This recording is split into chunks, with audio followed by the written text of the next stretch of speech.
Bonjour à tous. Alors, je devais faire une conférence sur le Feng Shui au salon Habitat et Déco, mais malheureusement, voilà, le salon ayant été annulé, j'ai été ennuyée de priver ceux d'entre vous qui attendaient ces conférences.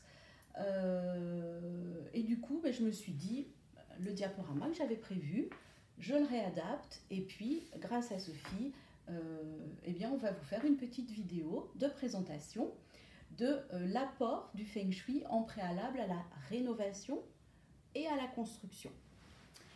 Donc en fait, il s'agit ici de décoder et d'harmoniser aussi bien un lieu de vie qu'un lieu de travail. Et on va voir à travers ce diaporama qui est très succinct, de façon très générale, ce que peut nous apporter le Feng Shui dans ce cas-là. Alors, pour commencer, le Feng Shui, c'est quoi?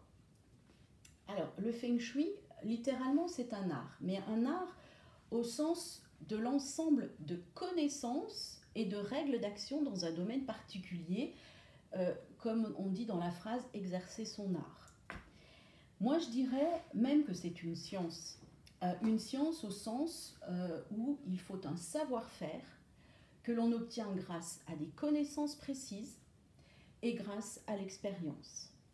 Et avec tout ça, on arrive à travailler sur l'harmonie, l'équilibre de l'énergie d'un lieu, d'une habitation ou d'un lieu de travail avec ses occupants.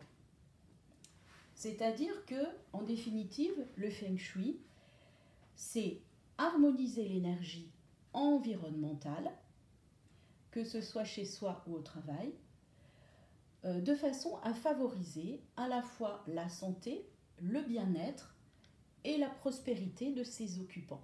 Alors, vous allez me dire, bon, c'est bien tout ça, mais en pratique, comment est-ce qu'on perçoit, on ressent que le Feng Shui, c'est quelque chose qui existe au quotidien? C'est tout simple. Vous avez tous pu remarquer que parfois, on vous présente une personne que vous ne connaissez pas, vous ne l'avez jamais vue. Vous ne savez rien d'elle, on ne vous a pas donné d'a priori sur elle. Et quand vous la voyez, vous vous dites, oh, cette personne-là n'est pas pour moi, je ne crois pas qu'on sera grands amis, alors qu'a priori, il n'y a pas de raison pour ça. Ou inversement, il y a une personne d'emblée, en la voyant, alors on ne parle pas du coup de foudre, hein, mais d'emblée en la voyant, vous vous dites, ah, cette personne, oh, c'est une belle personne, cette personne, ah oui, je sens que j'aurais plaisir à discuter avec elle, je sens que voilà, on a de l'affinité, on a des atomes crochus, alors qu'il n'y a rien de rationnel dans tout ça. Tout ça, c'est vibratoire, tout ça, c'est énergétique. Un autre exemple qui nous rapproche de notre Feng Shui des lieux, c'est quand vous visitez une maison ou quand vous allez chez des amis. Vous pouvez vous dire, oh, mais qu'est-ce que je me sens bien dans cet environnement, cette maison, je suis bien dedans. Même si ce n'est pas forcément bien décoré ou si ce n'est pas forcément à votre goût, vous vous sentez bien. Inversement, une autre personne, dans le même endroit, va se dire « Oh non, alors je me sens mal à l'aise ici, vraiment je me sens très mal ». La maison est la même, la déco est la même. Pourquoi? Encore une fois, c'est une question de vibration et d'énergie. Nous avons tous des vibrations qui nous caractérisent. Les lieux de vie, les lieux de travail ont aussi leurs propres vibrations qui sont influencées par celles des occupants. Eh bien, parfois, il y a une inadéquation entre les deux et c'est le rôle du Feng Shui de venir réguler tout ça. Alors, le Feng Shui, c'est pour qui? Mais c'est pour tout le monde, le Feng Shui. C'est aussi bien pour les particuliers qui veulent se sentir en harmonie chez eux, dans leur lieu de vie, dans leur pièce de vie, dans leur chambre, dans leur maison. Et en harmonie avec eux, dans leur intérieur et dans leur fort intérieur. C'est aussi pour les professionnels. Alors les professionnels, il y a tout un panel d'actions qui peuvent être faites pour eux. Soit parce qu'ils veulent dynamiser leur entreprise, donc au sens économique du terme, soit et parce qu'ils veulent aussi apporter du bien-être à leurs salariés, tout en apportant une déco, quelque chose qui va attirer le regard et quelque part attirer aussi des clients, hein, sensibilisés par cette belle déco qui en plus va être corrective. Mais il faut aussi penser en ce moment en particulier aux télétravailleurs. peut-être au premier confinement, vous vous êtes mis sur un petit coin de table, la salle à manger, ou sur le bar ou l'îlot de la cuisine. Ça peut durer un petit peu, ça ne peut pas durer trop longtemps, parce que vous n'êtes pas dans des bonnes conditions, il y a les enfants autour, il y a une autre personne qui cuisine, la télé qui fonctionne. Il arrive un moment où il faut trouver votre espace à vous. Et trouver votre espace à vous, c'est pas toujours possible quand on vit dans la maison, parce que on connaît trop sa maison, ou plutôt on la connaît pas assez. Et l'intérêt du Feng Shui, c'est qu'il va pouvoir nous dire précisément où c'est le plus judicieux de mettre votre espace de travail, et on va faire en sorte qu'il soit parfaitement adapté pour votre bien-être et votre qualité de vie. Et puis enfin, les architectes. Bien sûr, les architectes peuvent faire appel à un maître Feng Shui, tout simplement pour intervenir une fois que les plans sont posés, pour permettre de positionner les occupants en fonction des secteurs qui leur seront les plus favorables, et on le verra tout à l'heure à travers un exemple. Alors, mis à part ça, le Feng Shui, c'est pour quoi faire? En pratique, à quoi ça sert de faire le Feng Shui? Première fonction du Feng Shui, c'est d'attribuer à chaque pièce, aussi bien d'un lieu de vie que d'un lieu de travail, la fonction juste et appropriée en fonction du secteur dans lequel se situe cette pièce. On l'évoquera aussi tout à l'heure. La deuxième chose, c'est d'attribuer à chaque occupant, alors que ce soit dans la maison pour les chambres, les bureaux aussi, ou au travail, attribuer à chaque occupant les pièces qui correspondent à des secteurs qui leur sont favorables, pour qu'ils puissent séjourner longtemps dans des zones dans lesquelles ils se sentiront bien. Et ça se fait grâce au chiffre quoi de l'occupant. Et puis, autre chose, c'est qu'avec le Feng Shui, on va vous proposer de la déco. De la déco en termes de couleurs, en termes de matière, en termes de forme, en fonction des différents éléments qui vont ressortir de l'analyse Feng Shui. Mais cette déco, à la différence d'une déco sans Feng Shui préalable, qui sera belle, mais qui n'aura pas d'action énergétique, c'est un panneau qui prend mal au cœur, c'est pas grave, cette déco va devenir un correctif énergétique. Et du coup, elle ne sera pas seulement esthétique, elle sera aussi efficace. Et des témoignages que l'on verra tout à l'heure, quand on a effectivement une déco efficace sur un problème décelé dans une maison ou dans un lieu de travail, le Feng Shui intervient véritablement comme un produit miracle. Et quand on n'a pas de problème particulier, eh bien, quel meilleur remède que celui qui prévient la maladie, et donc de faire en sorte que notre énergie qui est bonne le reste, pour qu'on continue à vivre en harmonie dans ce lieu. Et le dernier point, si on devait en retenir qu'un, c'est celui-ci, parce qu'il est primordial, il est fondamental. C'est surtout de s'assurer que les personnes ne dorment pas ou ne travaillent pas en permanence dans leur secteur défavorable, qu'on appelle en Feng Shui le Zhuming, que moi je vais abréger plus loin le JM, parce que de passer son temps dans son JM, eh bien on va observer tout un tas de désagréments pouvant être graves. Ça va aller de la simple fatigue avec des maux de tête ou des troubles oculaires persistants, jusqu'à effectivement une baisse importante du système immunitaire. Donc voilà à quoi va servir le Feng Shui. Alors, comment est-ce que l'on fait? Eh bien écoutez, c'est très séquencé, il y a des étapes très déterminées quand on a encore une fois les connaissances du Feng Shui. On travaille sur les plans, ce qui veut dire qu'on peut travailler aussi bien sur de la rénovation que sur de la construction. On peut travailler en présentiel, on peut aussi travailler à distance. Et sur ces plans, on va déterminer, poser l'orientation de la façade. L'orientation de la façade, c'est quelque chose que l'on reprend toujours maison construite. Parce qu'entre ce qui est posé sur les plans et le nombre de degrés précis, une fois la maison construite, il peut y avoir un faible décalage. Et ce faible décalage peut, nous, en Feng Shui, nous faire basculer tout simplement d'un secteur à l'autre. Là, si on passe de 248 à 252, c'est pas grand-chose, mais on va passer d'un secteur terre à un secteur métal. Donc, ça sera très important de de s'assurer de l'orientation précise de la façade. On prend également le millésime de la construction. Ensuite, on place nos carrés, nos choux.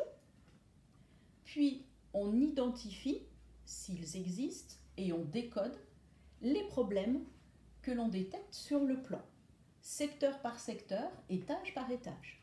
Quand je parle de problèmes sur le plan, je ne parle pas d'erreur de la part de l'architecte, en aucune façon. Je parle simplement du fait que chaque plan, en fonction de la forme que l'on donne à la maison, chaque plan va nous parler de certaines choses en fonction de ses manques, de ses extensions et de ce qu'on appelle les zones mal habitées. Ensuite, on calcule le chiffre quoi des occupants, qui peuvent être les membres d'une même famille ou les membres d'une équipe au travail. On détermine leur secteur favorable et leur fameux JM, celui qu'il faudra absolument mettre le plus loin possible d'eux. Et puis, on construit la grille des étoiles volantes qui, elle, va vraiment nous indiquer les correctifs énergétiques appropriés.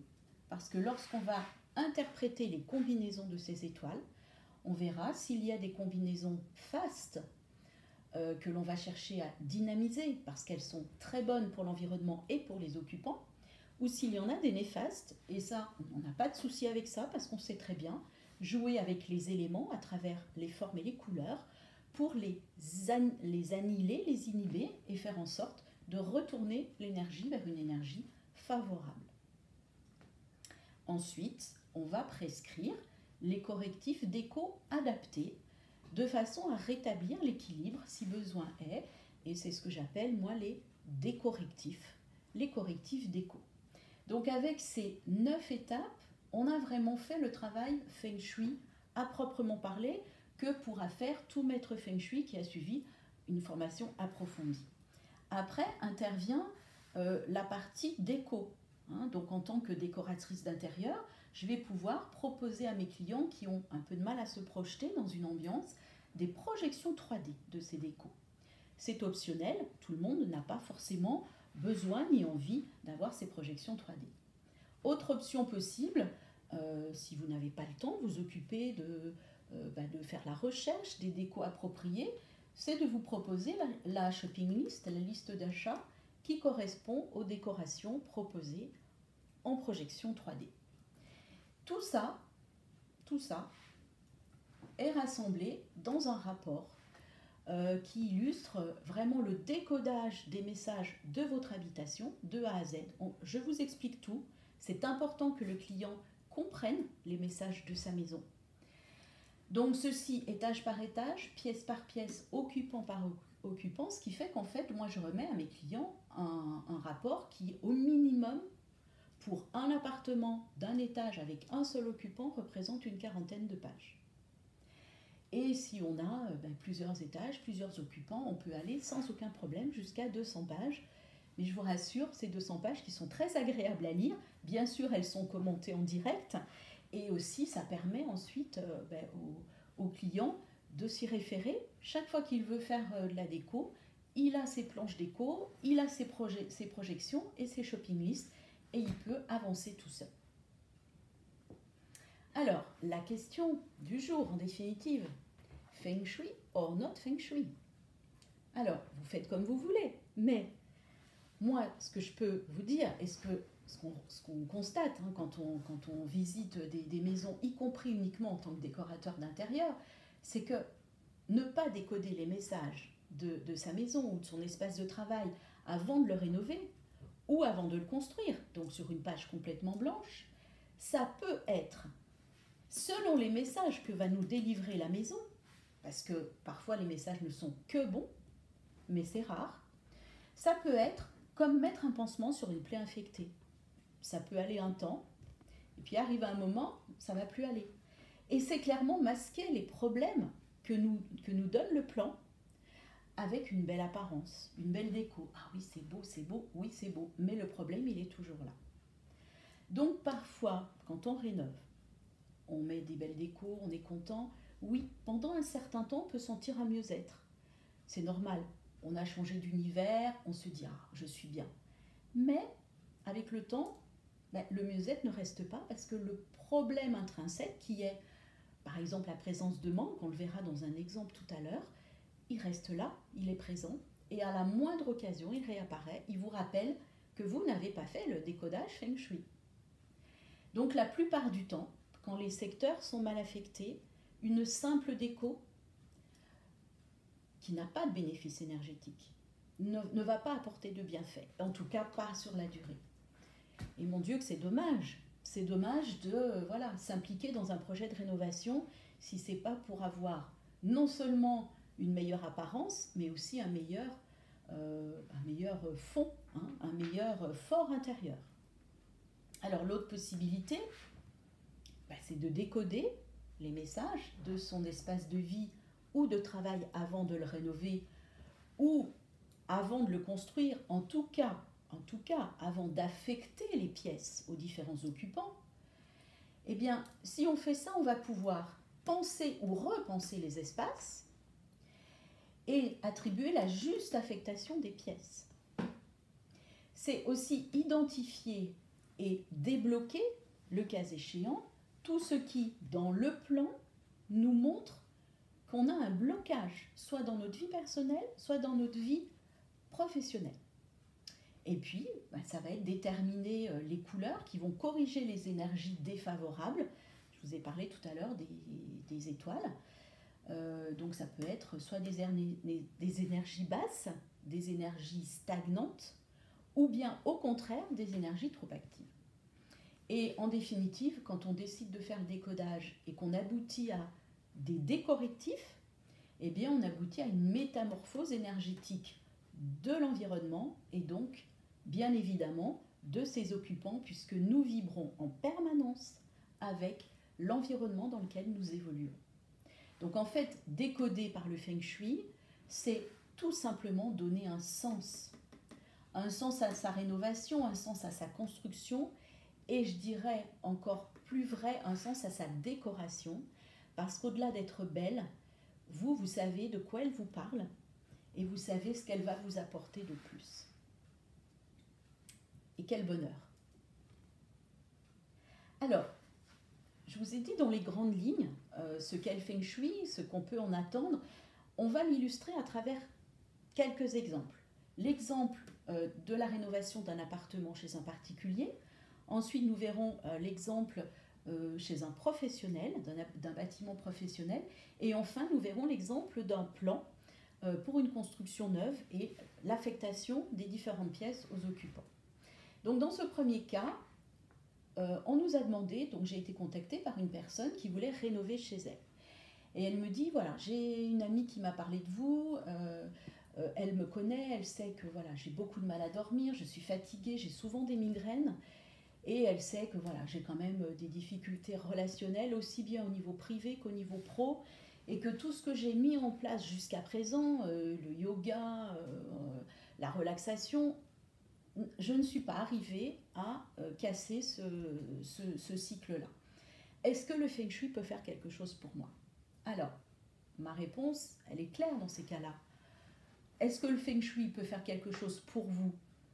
Probablement. C'est votre plan qui va me le dire. Donc moi, à la limite, il suffit que j'ai les plans sous les yeux, quelques minutes, quelques secondes, je vois le plan et je dis oui, là, je vois qu'il y a des problèmes.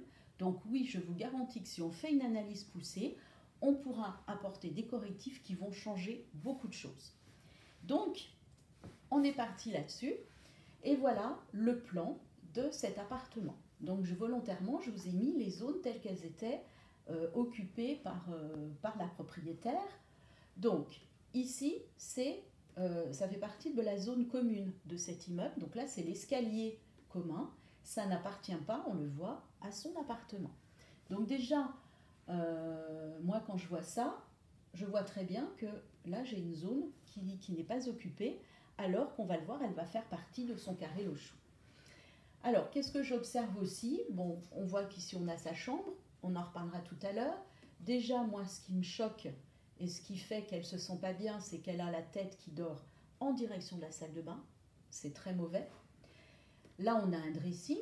Pour l'instant, j'en dis pas plus. Salle à manger, salon, cuisine, couloir, toilette. Pour l'instant, j'en dis pas plus. Je fais mon carré Lochou. Donc le carré Lochou, c'est effectivement faire rentrer le mieux que l'on puisse le plan de la maison dans un carré. Et ensuite, c'est séparer ce carré en 4 petits carrés égaux enfin 9 petits carrés égaux. Ces 4 petits carrés égaux vont correspondre en fait à toutes les directions cardinales et semi-cardinales que je figure ici, plus le centre. D'accord ? Et on oriente bien sûr notre carré Lochou en fonction de l'orientation réelle que l'on a prise pour la maison.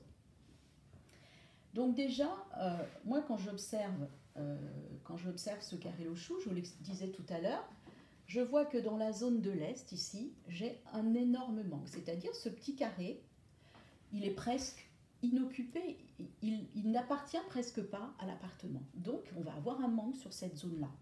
On va voir de quoi nous parle ce manque. Ici, sur le centre, on a aussi un petit manque, moindre que là, mais il est quand même relativement important, c'est pas loin du quart. Et cette zone-là, c'est la zone de l'équilibre et de la stabilité. On va en reparler. On voit qu'on a aussi un petit manque ici. Hein, donc ça, c'est une zone dans laquelle passent des conduits. Voilà, donc ça ne fait pas partie de l'appartement. Et en fait, ici, on voit qu'on a le dressing, ce qui, en Feng Shui, est ce que l'on appelle une zone mal habitée. C'est-à-dire une zone où, par définition, par fonction, on a une énergie qui va stagner. On a des placards, souvent ouverts, avec des vêtements voilà, qui vont un peu pendre, tomber un peu par terre. Donc l'énergie, même si on fait du ménage, l'énergie va rester un peu stagnante, y compris voilà, entre les placards. Donc là, c'est une énergie stagnante.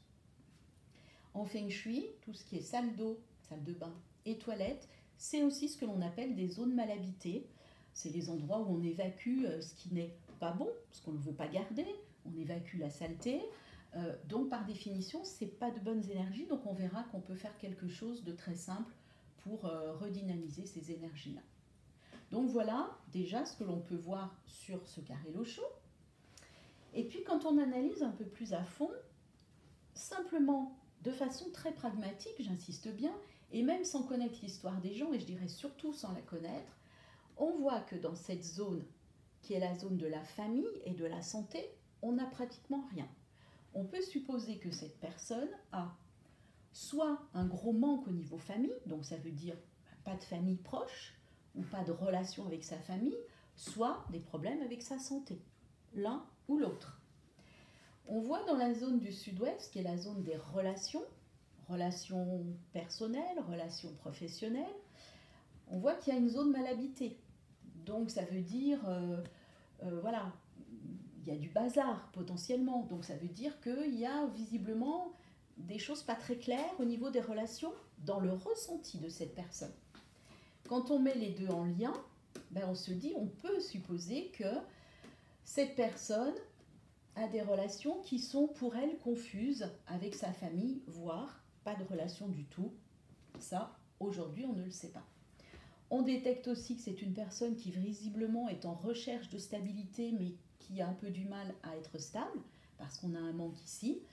Donc bon, des fois ça va, des fois ça va pas, mais de façon quand même assez chronique. Hein.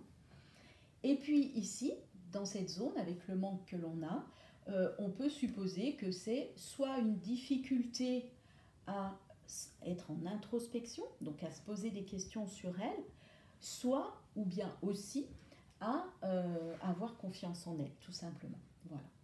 Donc déjà, là, on a voilà, quelques éléments sur ce qui peut être des facteurs bloquants dans la vie de cette personne.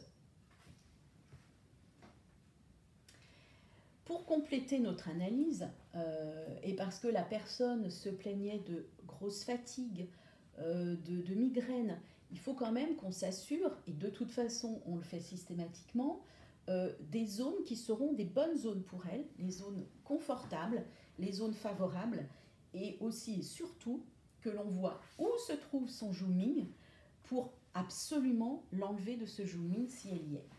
Donc on calcule son chiffre quoi à partir de sa date de naissance, et à partir de là, on détermine les secteurs et directions qui lui sont favorables, ici en noir. Donc pour la réussite professionnelle et personnelle et l'harmonie, c'est le nord-est. Pour le domaine professionnel, c'est le sud-ouest. Pour les sentiments, donc aussi bien l'amitié que l'amour, c'est l'ouest. Pour la santé, c'est le nord-ouest. Sa direction très néfaste, c'est-à-dire à la fois la direction et le secteur dans lequel il ne faut absolument pas qu'elle soit, souvent, on a le sud-est.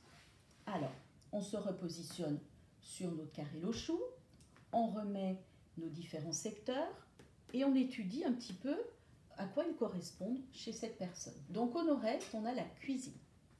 Une cuisine, en Feng Shui, c'est quelque chose de positif. Pourquoi? Parce qu'une cuisine, on y prépare à manger. Alors c'est encore mieux quand on prépare à manger avec amour, quand on prépare à manger des produits sains. Mais il y a une notion de convivialité, il y a une notion de besoin et d'envie de faire plaisir. Donc c'est quelque chose de positif. Par contre ici, moi j'ai un petit hic, j'ai un bémol à mettre. C'est que cette cuisine, c'était le parti pris de la personne, rien n'est rangé dans des placards fermés. Tout est apparent. Donc là on voit une desserte, il y a, bon je ne vous ai pas mis trop de photos, mais là il y a un autre meuble ouvert, de ce côté il y a un autre meuble ouvert, tout est visible. Ça c'est très néfaste en termes d'énergie, puisqu'en fait on a de l'énergie qui stagne un petit peu partout, et même si une cuisine est très propre, s'il y a de l'énergie entre les objets, on ne va pas pouvoir s'en débarrasser, et elle va être stagnante. Donc pour nous, dans ce cas précis, il va falloir qu'on corrige cette cuisine, elle devient presque une zone mal habitée. Ensuite, en ce qui concerne le sud-ouest, qui est le domaine professionnel ici, et donc tout ce qui est relationnel pour la personne, on a notre dressing.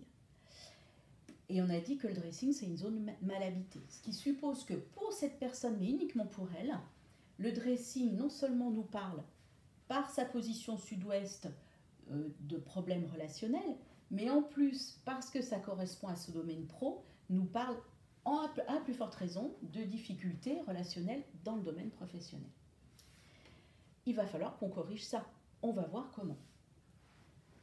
À l'ouest, la zone de l'idylle, rien de particulier. On a à faire une salle à manger. Une salle à manger, c'est une zone conviviale, une zone pour recevoir des amis, donc c'est la zone des relations amicales, pas de problème. Nord-ouest, c'est pareil, on a le salon, zone de la santé, c'est une pièce qui est conviviale, qui n'est pas surchargée, on n'a pas de problème particulier. Alors, où se trouve le JM de notre cliente? Le sud-est. Le sud-est qui correspond à sa chambre à coucher, ce qui signifie que notre cliente passe toutes ses nuits dans son JM, secteur très défavorable, qui lui pompe son énergie. De surcroît, je vous l'ai dit tout à l'heure, elle dort avec la tête en direction de la salle de bain, ce qui accentue cette perte d'énergie.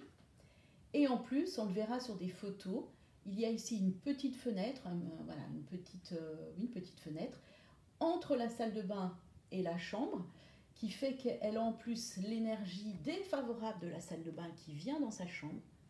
Et de surcroît, il fallait quand même bien encore une raison, elle a la porte qui donne directement sur son lit, donc elle est vraiment agressée par l'énergie qui rentre dans sa chambre quand elle veut dormir. Donc voilà, en fait, quand on voit ça, on comprend que la personne n'arrive pas à dormir. On comprend qu'elle soit fatiguée, on comprend qu'elle ait mal à la tête. Donc il faut absolument, et de façon urgente, la déménager de cette chambre. Alors, très rapidement, alors je vous passe bien évidemment tous les échanges qu'il y a pu y avoir entre nous, mais voilà, comment devient son appartement avec les correctifs majeurs qu'on peut appliquer. Majeurs signifiant que ce sont des correctifs qui vont vraiment corriger tout ce qui manque dans l'appartement. Donc je vais vous parler en tout premier justement de la correction du manque là. Donc ici, la zone famille, à l'est, on n'avait rien. On n'avait rien parce que c'est la zone des communs qui est extérieure. Tout simplement, pour intégrer à nouveau ce secteur dans son carré Lochou, donc que son énergie fasse partie de son appartement, on va mettre des miroirs. Donc c'est ce que j'ai matérialisé ici en bleu. Ici aussi dans sa cuisine, je vous montrerai tout à l'heure des visuels. Et il faut savoir qu'en fait, les miroirs, alors ça, c'est pas que en Feng Shui, c'est comme ça, même si on n'en parle pas le reste du temps. Les miroirs vont refléter derrière eux ce qu'il y a devant eux. Donc en fait, tout l'espace qui est devant ce miroir-là va se refléter derrière lui. C'est ce que je vous ai matérialisé ici en bleu pâle. Pareil, ça se reflète derrière, ça aussi, de sorte que finalement, c'est comme si on avait une prolongation, un prolongement de l'espace qui soit fait ici par les miroirs. De cette façon, on vient recréer énergétiquement, virtuellement, ce manque. Donc là, on n'a plus de manque. On avait un même petit manque ici. Donc ici, ça a été très simple et on a eu même un double objectif Feng Shui. On le verra aussi sur une photo tout à l'heure. Donc ici, sur la crédence, on avait des carreaux qui n'étaient pas très jolis, qu'on a souhaité corriger. Et donc, moi, j'ai proposé à la cliente de les corriger en mettant des petits miroirs adhésifs. Et donc, ces petits miroirs adhésifs ont suffi à recréer ce tout petit espace, en même temps qu'ils permettent à la personne, quand elle est au fourneau ou vers son évier, de voir en face d'elle, à travers le miroir, ce qui se passe derrière elle. Puisque en position directrice, en Feng Shui, il faut toujours être face à une entrée de pièce, à l'entrée de la maison. Il ne faut jamais tourner le dos à une pièce pour se sentir en sécurité. Donc voilà pour les correctifs majeurs liés au manque. Concernant les pièces mal habitées, WC, salle de bain, on ne va pas les enlever, on en a tellement besoin. On va simplement les fermer énergétiquement et les recréer avec des miroirs. Ça, c'est quelque chose que j'expliquerai à chacun de façon plus individuelle. Mais surtout, le gros changement en termes d'orientation et de sectorisation des pièces, c'est que ce secteur-là, qui est un secteur néfaste pour notre cliente, quel meilleur secteur pour y mettre le dressing, qui est une zone mal habitée. Donc ça, c'est le conseil que je donne à tous mes clients, c'est vous avez un secteur mal habité, mettez-y dedans un débarras, une buanderie, un dressing, parce que c'est un endroit qui de toute façon n'est pas bon pour vous et c'est un endroit où vous ne devez pas séjourner. Donc là, le fait d'y aller pour s'habiller, se déshabiller ne pose aucun problème. Du coup, il nous restait à positionner sa chambre, son salon, sa salle à manger. Sur quels critères? Alors, la chambre, on pouvait décider de la positionner soit dans la zone des relations et de l'amour, soit dans la zone des projets, l'amour et le fait d'avoir un compagnon étant un projet, des enfants. Et là, il a été décidé de le mettre la chambre ici pour deux raisons. La première raison, c'est que nous avons dans cette pièce une cheminée. C'est extrêmement mauvais d'avoir une cheminée active dans une chambre parce que là, on se retrouve au carrefour entre la porte d'entrée, la cheminée et la fenêtre. On se retrouve avec un vortex énergétique qui est très défavorable pour dormir sereinement. Donc du coup, pour moi, il était évident que la chambre ne pouvait pas être là. De plus, étant donné la taille et la forme de cette chambre, il était très difficile d'y loger un lit de place. J'ai donc décidé de mettre sa chambre ici. La chambre ici me permettait en même temps d'intégrer deux tables de chevet, ce qui n'était pas le cas auparavant. Les deux tables de chevet, même quand on vit seul, mais qu'on a néanmoins l'intention d'avoir un compagnon dans sa vie, montrent qu'il y a la place pour quelqu'un. Même si c'est quelqu'un qui ne vit pas dans la maison, ça montre qu'il y a la place pour accueillir quelqu'un dans notre vie. Donc, la chambre ayant été positionnée ici, il semblait pour le coup logique d'affecter la plus petite pièce au salon, qui est en plus dans la zone relation, côté convivial. Et puis la salle à manger, c'était carrément beaucoup plus logique, effectivement, de la mettre à côté de la cuisine, de façon à ce que quand la personne reçoit, elle soit prête pour servir. Mais également, il y a une autre raison Feng Shui, c'est que la personne travaillait auparavant dans sa salle à manger, elle avait l'habitude d'utiliser sa table comme bureau, et du coup, moi j'avais besoin pour elle dans l'objectif de faire des sessions de télétravail, de lui intégrer un espace bureau dédié. Et c'était pour moi idéal qu'elle soit dans le réseau professionnel et de mettre son bureau dans la zone du travail.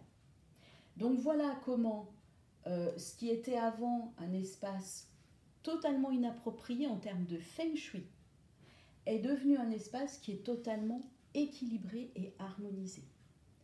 Là, moi quand j'ai fait cette analyse-là et que je suis arrivée à ce résultat-là, j'étais parfaitement sereine parce que je savais que ma cliente ressentirait des effets vraiment, vraiment très importants.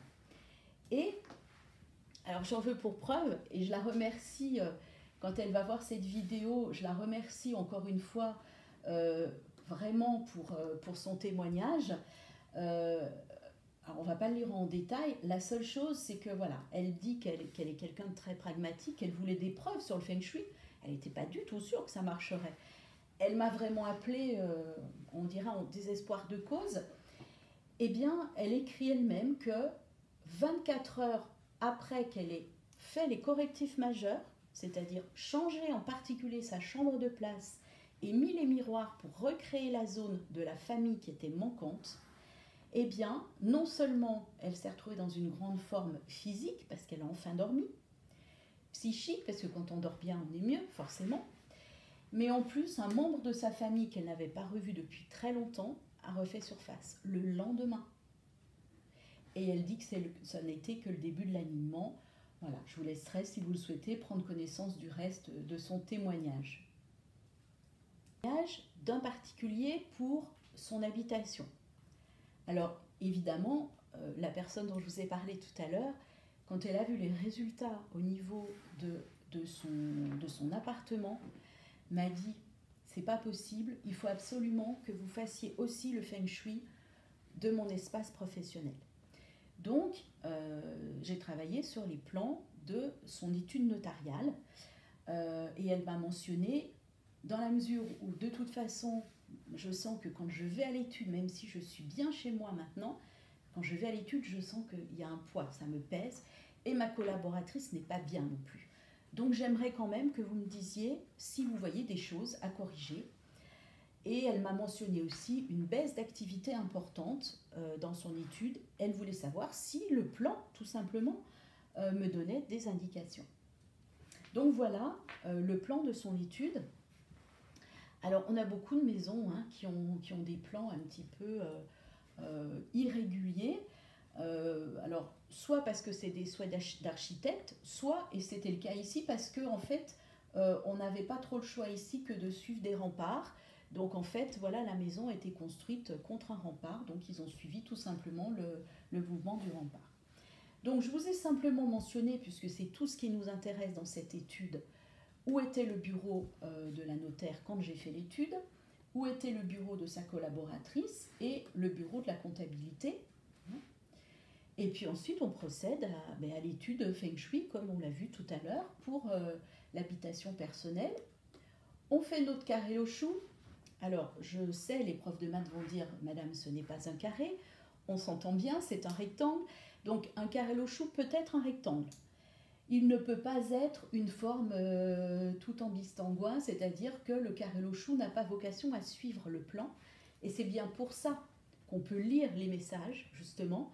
C'est que tout ce qui sort du plan ou qui n'est pas à l'intérieur du plan, justement, va nous décrire des problématiques.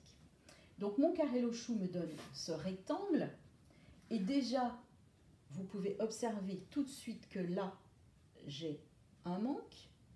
Donc j'ai un manque dans cette zone-là, sud-est, j'ai un manque ici à l'est. Là, j'ai une cave, autant dire zone mal habitée, autant dire que ça revient à un manque au niveau énergétique, toujours ici à l'est, et là, également un manque. Également un manque ici. Donc tous ces manques vont me parler de difficultés dans les domaines correspondants. Et là, on a une extension. Les extensions me parlent de préoccupations dans les domaines correspondants. Alors, ça nous donne ça. Et voilà, la même chose que tout à l'heure. Donc, on retrouve, l'orientation est toujours faite pareil. C'est une convention Feng Shui et fort heureusement, par définition, on positionne toujours le sud en haut, de façon à ce qu'on puisse superposer les différents exemples. Donc en fait, on voit que dans ce cas-là, on a, exactement comme dans son habitation privée, un énorme manque à l'est, puisque cette zone mal habitée est clairement un manque. On a un manque au nord-est, qu'elle avait déjà. Et là, je ne voulais pas mentionner, mais là, c'était un débarras en fait. Donc, on a également une zone mal habitée au sud-ouest. Donc, en fait, on retrouve les manques qu'on avait dans son appartement, on les retrouve dans son étude notariale. Et c'est ce qui est assez bluffant, et je dirais même troublant, en fait, dans le Feng Shui, c'est qu'on se rend compte,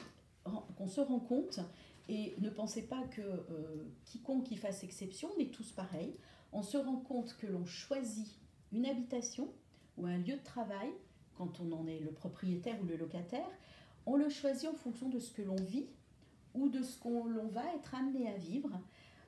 C'est comme ça, c'est énergétique, c'est simplement un constat que l'on fait dans 100% des cas. Donc là, on constate qu'on a exactement les mêmes problématiques ici que l'on avait dans son appartement et qu'il va falloir que l'on corrige également.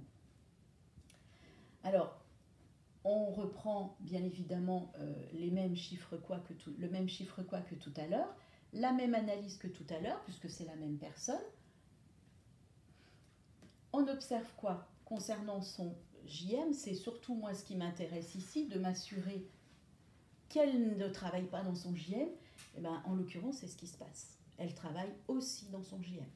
Donc là, on a affaire à une personne qui dormait dans son secteur néfaste, travaillait dans son secteur néfaste. Ensuite, concernant sa collaboratrice, qui se sent mal aussi, sa date de naissance, son chiffre quoi? Voilà ces différentes directions favorables, mais moi, ce qui m'intéresse surtout, c'est de m'assurer qu'elle ne travaille pas dans son JM, qui est à l'ouest. Or, on voit que le bureau de la collaboratrice, précisément, est à l'ouest. Donc, en fait, on avait ici deux personnes qui se sentaient mal toutes les deux dans leur environnement de travail, tout simplement parce qu'elles étaient chacune dans leur JM. Alors, quand on veut corriger après cet espace-là, il y a une chose qui nous frappe et qui nous saute aux yeux, c'est que toute cette zone-là ne comporte que des manques et des zones mal habitées. Et là, on a complètement intérêt à couper énergétiquement cette cave, c'est-à-dire à faire comme si elle n'existait plus dans le plan. Et pour ça, c'est simple, il suffit de couper au niveau de la porte. Et du coup, quand on fait ça, vous voyez, on se trouve avec un carré-lo-chou qui est recentré. Je reviens en arrière. J'avais avant la cave et le manque ici. Vous voyez, le manque, la cave. J'ai déplacé mon carré-lo-chou.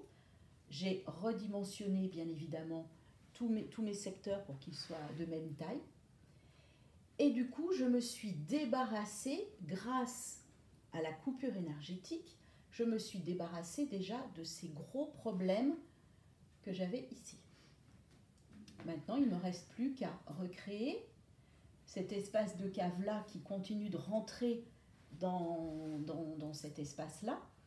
Eh bien, on fait comme on l'a fait précédemment, on met des miroirs, voilà, et les miroirs vont refléter à l'arrière ce qu'ils reflètent devant pour venir créer énergétiquement cet espace-là. On ferme énergétiquement tout ce qui est effectivement évacuation, donc ici le lavabo, ici les toilettes. Et concernant l'affectation des pièces, eh bien, écoutez, il n'y a rien de plus évident. La collaboratrice qui était dans son JM ici passe ici. Donc ici, pour la collaboratrice, si je reviens en arrière, dans le secteur sud-est, elle est dans son secteur sentiment, peu importe, elle est dans un secteur qui lui est favorable. On oriente son bureau ici, donc en direction sud. Pour la collaboratrice, la direction sud, c'est la direction professionnelle. Donc on a affaire à une personne qui non seulement est dans une position directrice par rapport à l'entrée, puisqu'elle voit les gens arriver, alors qu'avant, dans son bureau précédent, elle était dos à la porte. elle est dans un secteur qui lui est favorable et dans une direction qui lui est favorable. Ici, on ne peut avoir qu'une personne qui sera bien dans son travail. Autre logique de cette réimplantation, c'est qu'en tant que collaboratrice, c'est elle qui a en charge d'accueillir les clients. Or, les gens arrivent par là, donc elle les voit arriver, elle peut les accueillir, et ensuite, elle peut les rediriger. Cette pièce-là qui est pour elle un secteur très néfaste, il faut absolument éviter qu'elle ait à y venir trop souvent. Donc on ne peut pas y mettre un bureau provisoire, on ne peut pas y mettre de photocopieuse. Et comme on arrivait au début du Covid, c'était pour moi une évidence, puisqu'on a un bel espace, de déplacer la salle d'attente ici pour séparer vraiment les fauteuils de plus d'1 mètre. Voilà. D'avoir à portée de main des clients ici le lavabo pour qu'ils puissent se laver les mains. Et enfin, n'oublions pas de placer notre notaire, parce que c'est quand même important. Et donc, la notaire, on la met dans cette zone-là, qui est dans son appartement la zone où on avait mis aussi son petit bureau.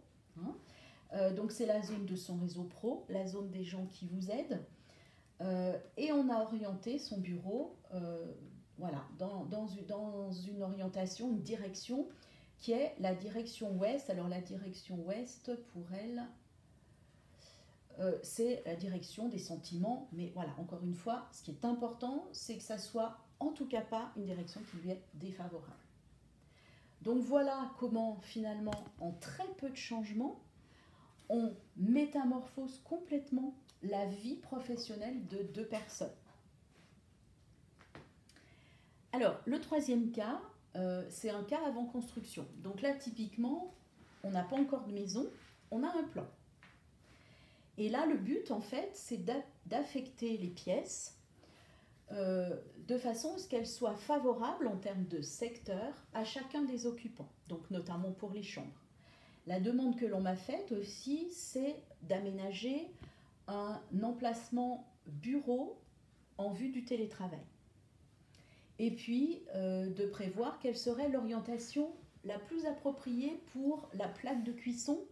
Donc là, au départ, pour les clients, il n'y avait pas forcément une demande Feng Shui, mais finalement, ils hésitaient, ils ne savaient pas trop comment configurer leur plaque de cuisson, et on va voir que le Feng Shui sait très bien répondre à ce genre de dilemme. Donc voilà le plan en question, donc maison de plein pied. 1, 2, 3, 4 chambres potentielles, et donc on va voir comment on va les affecter.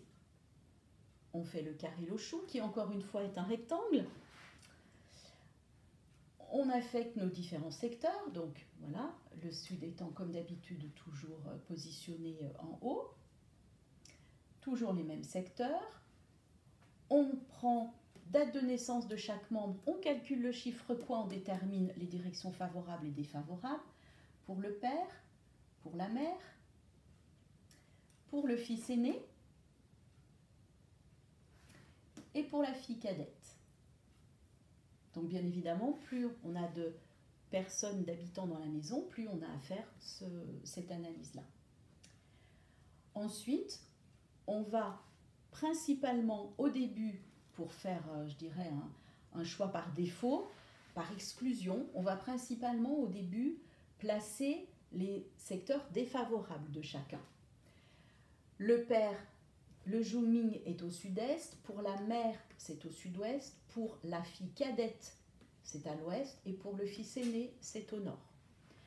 En termes de chambre, puisque c'était la demande, on sait d'office qu'on ne va pas pouvoir mettre la chambre des parents ici parce que c'est trop défavorable pour la mère. On ne pourra pas non plus y mettre la fille cadette puisque c'est trop défavorable aussi pour la fille cadette. On sait qu'on ne pourra pas mettre le fils aîné dans cette chambre-là. En éliminant tout ça, voilà en fait ce que l'on arrive à déterminer. Les parents, on peut les mettre là parce que la chambre n'est en aucune façon dans un secteur défavorable à l'un ou à l'autre.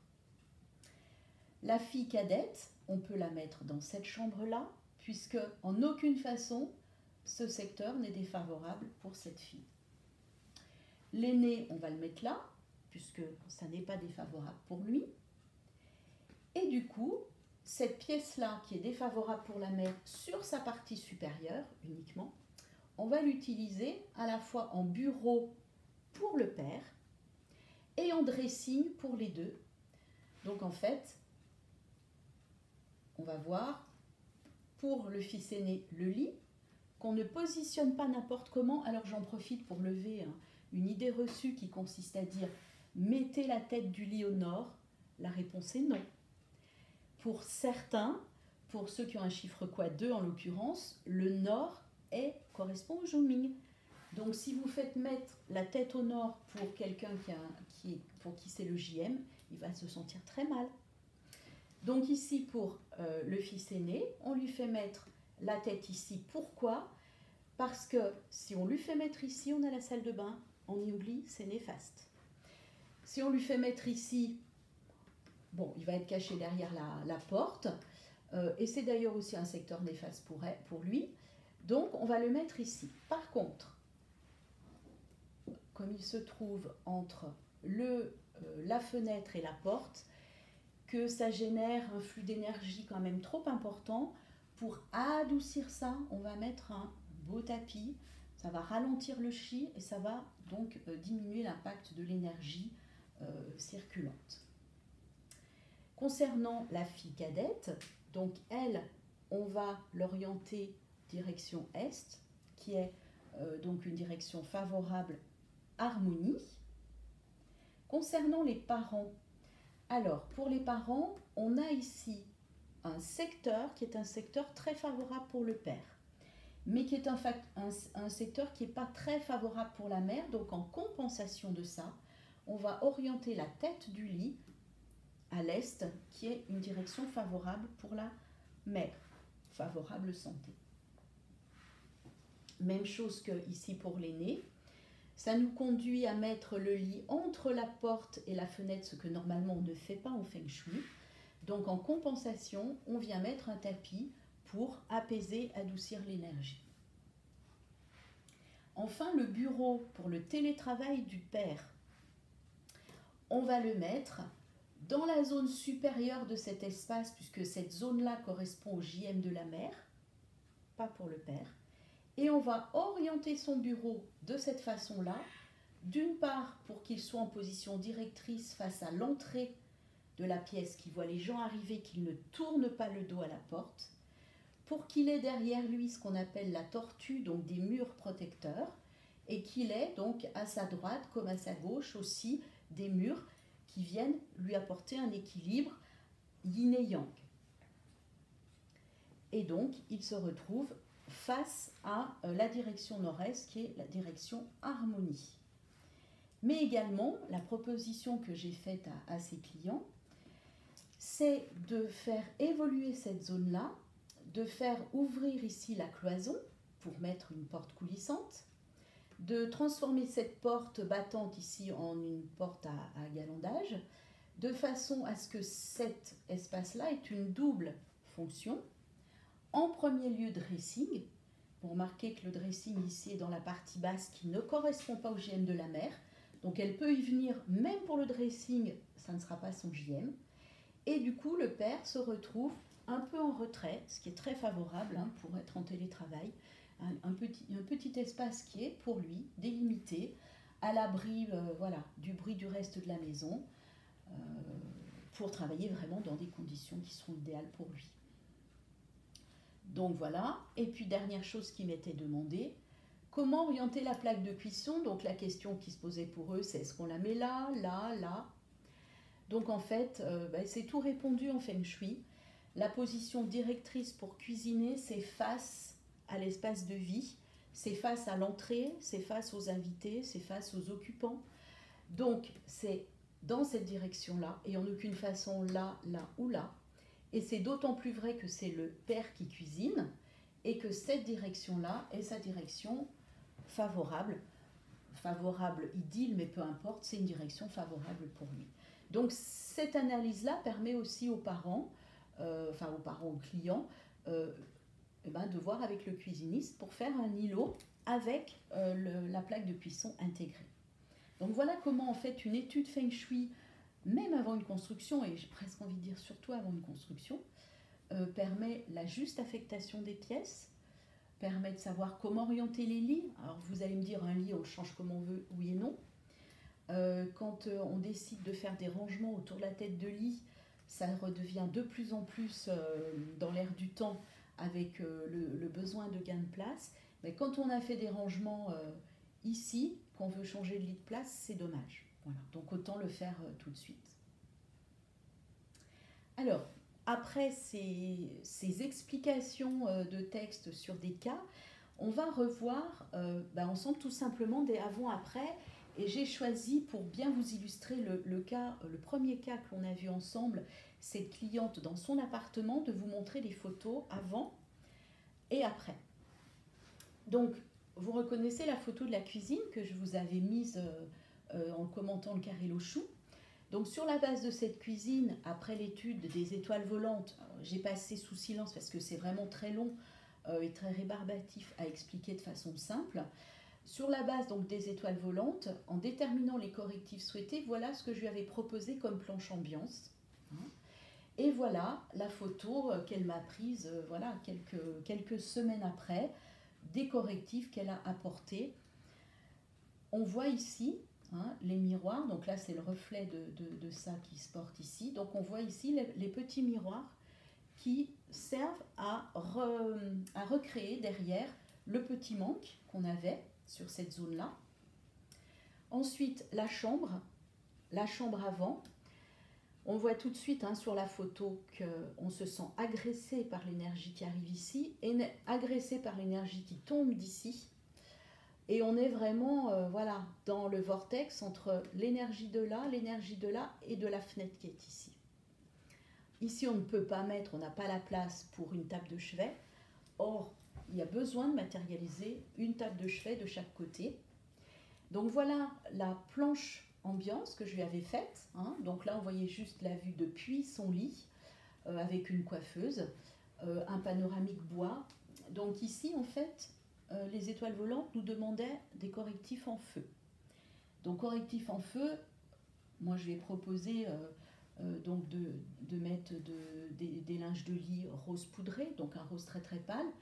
Et pour activer ce feu, de mettre du bois en panoramique, donc voilà, choisis ce magnifique panoramique-là, et pour ne pas que le feu s'emballe, de mettre un peu d'eau, donc un peu d'eau à travers, donc là on le voit bleu, mais c'est vert en fait, donc ça c'est aussi du bois, c'est un très joli vert, et donc de l'eau, un petit peu d'eau à travers sa tête de lit, qui est noire, et à travers ça qui est noir aussi, le noir représentant l'eau.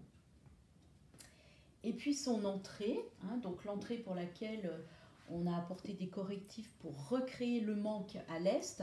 Donc au départ, son entrée c'était ça, avec d'emblée dans l'entrée un miroir assez marqué qui peut déranger énergétiquement. Et puis voilà, je dirais quelque part les chaussures, les vêtements de tous les jours posés dans l'entrée. Même si il n'y a pas de désordre au niveau Feng Shui, ça empêche une circulation fluide. Donc moi, je lui avais proposé, ici on avait besoin de correctifs terre, donc j'avais proposé de mettre, pour donner un peu de dynamisme à l'entrée et de marquer un peu la personnalité de l'entrée, de mettre un panoramique avec soit une imitation béton, soit une imitation brique, donc comme ça, de mettre des petits placards à chaussures. Et elle avait dans un coin de son entrée, et qui gênait dans un angle, une grosse comptoise en bois, couleur bois. Et donc je lui conseillais, c'était pas un souci pour elle, de la repeindre pour un petit peu lui donner du peps et du dynamisme. Voilà. Plus le correctif miroir que l'on voit ici sur ma proposition. Ce que l'on voit là, c'est tout simplement les photos du travail qu'elle a fait. Donc elle a choisi ce superbe panoramique qui est un peu brique mais pas trop, qui est aussi un petit peu béton mais pas trop. Elle a mis ces petits placards à chaussures qui vont très très bien. Elle a repeint sa comptoise qu'elle a mise ici. Elle a une place magnifique puisque maintenant dès qu'on rentre, On a la vue sur ça, c'est superbe. Et puis l'autre côté qui correspond à celui-ci, hein, voilà, on voit bien là les miroirs, et qui, outre les correctifs Feng Shui, apporte une lumière et une profondeur, un volume dans son appartement qui sont absolument phénoménaux. Donc voilà, de visu, le résultat déco des fameux décorrectifs. Hein. Donc ici, quand les gens rentrent, ils voient juste de la belle déco. La propriétaire, elle sait qu'elle a des décorrectifs parce qu'elle a observé les changements, hein, pour elle. Voilà.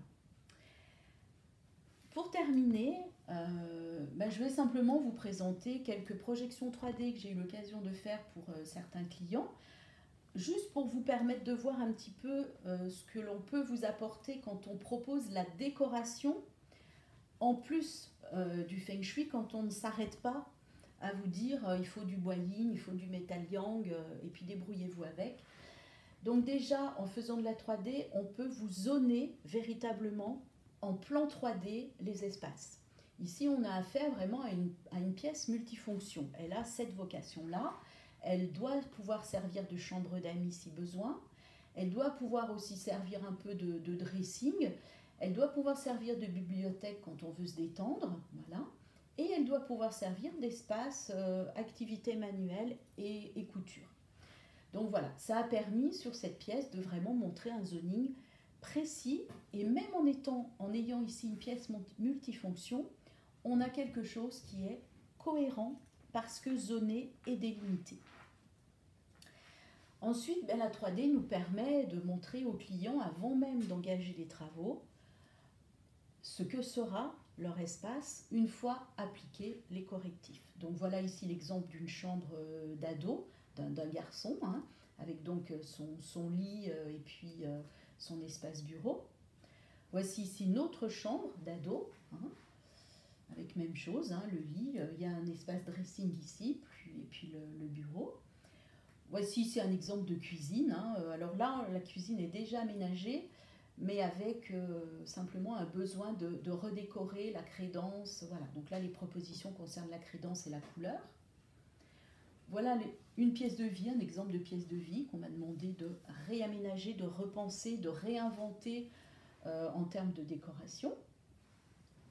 Pareil, une entrée, hein, alors pour le coup à meubler, à organiser pour qu'elle soit pratique et qu'elle réponde aux codes qui sont demandés par le Feng Shui, qui sont de mémoire la pierre ici, le bois ici, c'est pour ça qu'on est en noir, l'eau ici, pardon, excusez-moi, c'est pour ça qu'on est en noir, et le bois sur cette partie-là, c'est pour ça qu'on a effectivement du bois et des plantes par là.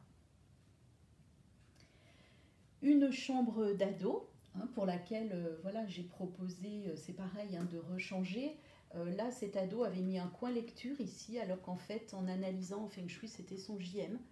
Donc en fait, je lui ai proposé de faire son dressing ici, ce qui a permis de se débarrasser de sa grosse armoire et du coup de se mettre un joli bureau convivial en position directrice par rapport à la porte d'entrée et en position favorable par rapport à elle, et d'avoir ici un très beau canapé rapido couchage quotidien qui lui permet de profiter de tout son espace dans la journée et de déplier d'une main pour dormir la nuit.